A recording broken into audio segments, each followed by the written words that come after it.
നമ്മൾ GDP calculate ചെയ്യുന്നു. അപ്പൊ നമ്മുടെ ഗോൾഡിന്റെ വാല്യൂ അനുസരിച്ച് നമ്മൾ GDP കണ്ടുപിടിക്കുകയാണ് കേട്ടോ. ഗോൾഡിന്റെ ഇപ്പോഴത്തെ പ്രൈസ് ഫോർ എക്സാമ്പിൾ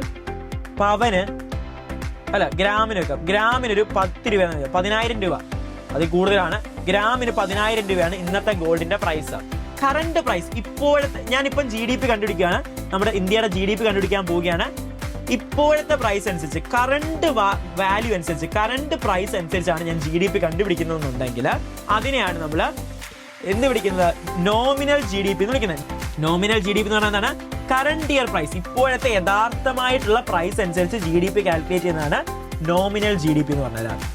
ഇതല്ല, നമ്മളൊരു സ്റ്റാൻഡേർഡ് പ്രൈസ് എടുത്തിട്ടുണ്ട്. അതായത് 2011 ഗോൾഡിന്റെ പ്രൈസ് ഒരു ഗ്രാമിന് ഒരു 1000 റുപ്പീസ് ആണ് വിചാരിക്കുക. 1000 റുപ്പീസ് ആണ് 2011 ഗോൾഡിന്റെ price.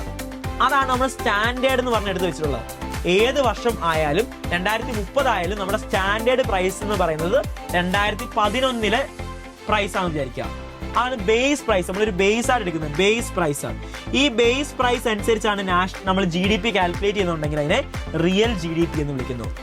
Okay, current year price അനുസരിച്ചാണ് GDP കാൽക്കുലേറ്റ് ചെയ്യുന്നുണ്ടെങ്കിൽ നോമിനൽ GDP എന്നും, നമ്മുടെ ബേസ് ഇയർ അനുസരിച്ചാണ് നമ്മൾ കാൽക്കുലേറ്റ് ചെയ്യുന്നുണ്ടെങ്കിൽ റിയൽ GDP എന്നും വിളിക്കുന്നു.